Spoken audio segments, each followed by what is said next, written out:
Hello everyone, आज की इस वीडियो में मैं आपको करवाने वाली हूँ क्लास 9 की एक्सरसाइज 2.4 का क्वेश्चन नंबर 1। क्वेश्चन नंबर 1 में क्या कह रहा है वो कि using suitable identities to find the following products, कि जो हमने आपको मल्टीप्लाई के क्वेश्चन दिए हुए हैं। प्रोडक्ट का मतलब होता है मल्टीप्लाई, ठीक है, हिंदी में बताऊं तो गुणा।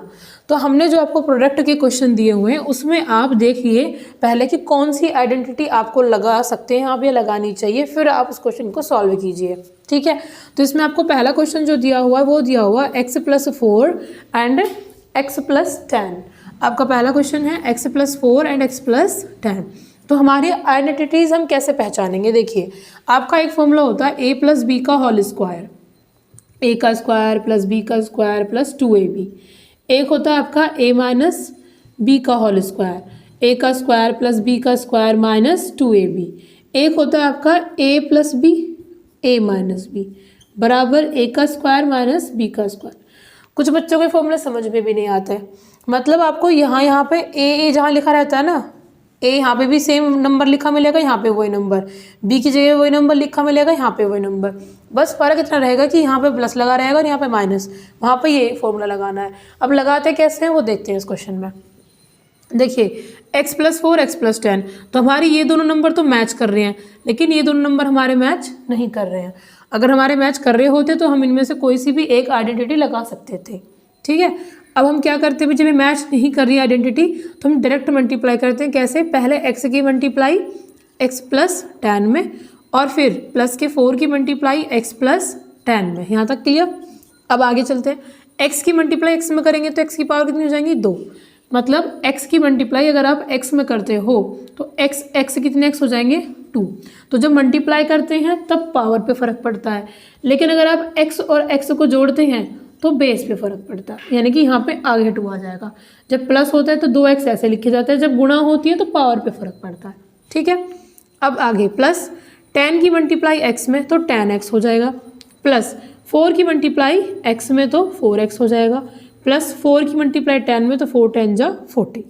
अब आगे आपको देखना है कि हमारे कौन कौन से लाइक टर्म्स बन रही है, मतलब जो देखने में एक जैसी, जैसे 10x और 4x है, दोनों में ही x है और दोनों ही प्लस के हैं, तो दोनों ही क्या हो जाएंगे? जुड़ जाएंगे हमारे। 10 और 4 14 और प्लस का 14। इससे आगे ही सॉल्व नहीं हो पाया क्योंकि यहाँ पे तो एक्स स्क्वायर है, यहाँ पे केवल x और ये केवल नंबर है, तो ना तो कोई किसी से जुड़ सकता है ना घट सकता है। तो इसका हो गया प्रॉपर सॉल्यूशन हमारा, इसका प्रोडक्ट x² + 14x + 40। अब नेक्स्ट क्वेश्चन करते हैं सेकंड वाला।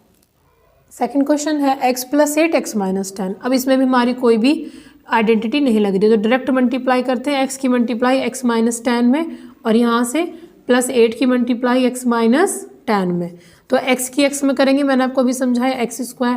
अब यहाँ पे माइनस है तो 10 की x में करेंगे माइनस का 10x, यहाँ पे प्लस है तो 8 की x में करेंगे तो 8x। अब यहाँ पे प्लस माइनस माइनस 10 8 जा 80, ठीक है। अब यहाँ पे लिखते हैं x², ये माइनस का ये प्लस का, 10 में से 8 गए तो कितने बचेंगे? 2। अब मैंने यहाँ पे निशान माइनस का क्यों लगाया? क्योंकि माइनस की संख्या बड़ी थी, अगर प्लस की बड़ी होती तो घटाते तब भी हम, लेकिन निशान प्लस का लगाते। x² - 2x - 80 इसका आंसर। अब चलते हैं थर्ड क्वेश्चन पे। क्वेश्चन थर्ड है 3x + 4 3x - 5।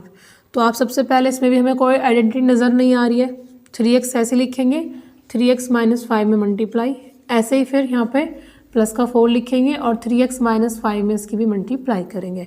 तो 3x की 3x में करेंगे, मैं यहाँ पे करके दिखा देती हूँ। 3 की 3 में, पहले नंबर की नंबर में करो, 3 3 जा 9 और x की x में करेंगे तो x की पावर 2। तो 3x की 3x में करने पर आंसर कितना आ जाएगा आपका? 9x²। फिर माइनस का निशान, 5 की मल्टीप्लाई 3x में तो 5 3 जा 15, x ऐसा का ऐसे रह जाएगा। फिर 4 की मल्टीप्लाई 3x में, 4 3 जा 12, x ऐसा का ऐसे ही, यहाँ पे प्लस, यहाँ पे माइनस, यहाँ पे प्लस, तो plus minus minus 4 5 is 20। Next line 9x², इसके साथ का कोई नहीं, ऐसे ही रहेगा ये। 15 माइनस का 12 प्लस का, दोनों को माइनस करेंगे, प्लस माइनस माइनस, और बड़ी संख्या माइनस के, इसलिए आंसर भी आपका किस में आएगा? माइनस में आएगा। 3x - 20 में 15 में से 12 गए 3 और यहाँ बचेगा 20। ये हुआ आपका थर्ड का आंसर। अब चलते क्वेश्चन नंबर 4 पे। क्वेश्चन नंबर 4 में हमें एक थर्ड वाली आइडेंटिटी नज़र आ रही है, a+b और a-b। मैंने आपको ये बताया कि पहला नंबर सेम होगा और दूसरा नंबर सेम होगा, बस बीच में प्लस माइनस का फ़र्क होगा, ठीक है, वही नज़र आ रही है। तो उसका फॉर्मूला होता क्या है, ए का स्क्वायर माइनस बी का स्क्वायर।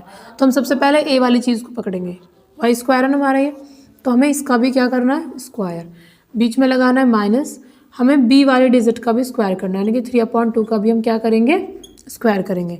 तो वाई स्क्वायर तो ऑलरेडी है ही, अब इसकी फिर से स्क्वायर होगा, मतलब वाई स्क्वायर को वाई स्क्वायर में 2 बार मल्टीप्लाई करना है। तो वाई की पावर कितनी हो जाएगी हमारी, 4। तो वाई की पावर 4 लिख देंगे यहाँ पे, माइनस 3/2, ऊपर 3 की 3 में 2 बार होगी और नीचे 2 की 2 में 2 बार होगी। इस स्क्वायर का मतलब यही तो होता है ना कि 2 बार करना, 3 3 जा 9 एंड 2 2 जा 4, खत्म आंसर। अगर आप आइडेंटिटीज से करते हो तो इस तरह से ही आपका आंसर जल्दी हो जाता है। ठीक है, अब चलते हैं क्वेश्चन नंबर 5 पर। Question number 5, 3 - 2x 3 + 2x। जैसा मैंने अभी बताया कि पहले नंबर सेम और दूसरे नंबर सेम, प्लस और माइनस का ही फ़र्क दिखाई दे तो समझ जाना हमारी तीसरी वाली आइडेंटिटी लगेगी, यानी कि पहले वाला नंबर का स्क्वायर और फिर दूसरे वाले नंबर का स्क्वायर। ठीक है, a + b a - b बराबर a का स्क्वायर माइनस b का स्क्वायर। तो 3 का स्क्वायर मतलब 3 की 3 में करने के आ जाएगा आपका 3 3 जा 9। 2x का स्क्वायर मतलब कि 2x की 2x में करनी है, 2 2 जा 4 और x के x में करेंगे तो x²। बस ये केवल इतना सा ही आंसर है, आप अपने आंसर चेक कर सकते हैं। और इसी तरह से हर क्वेश्चन को इजी वे में, अगर आपको कोई भी कमी नज़र आए तो आप बता सकते हैं, कमेंट सेक्शन ओपन है। और मिलते हैं नेक्स्ट वीडियो में। Thanks for watching.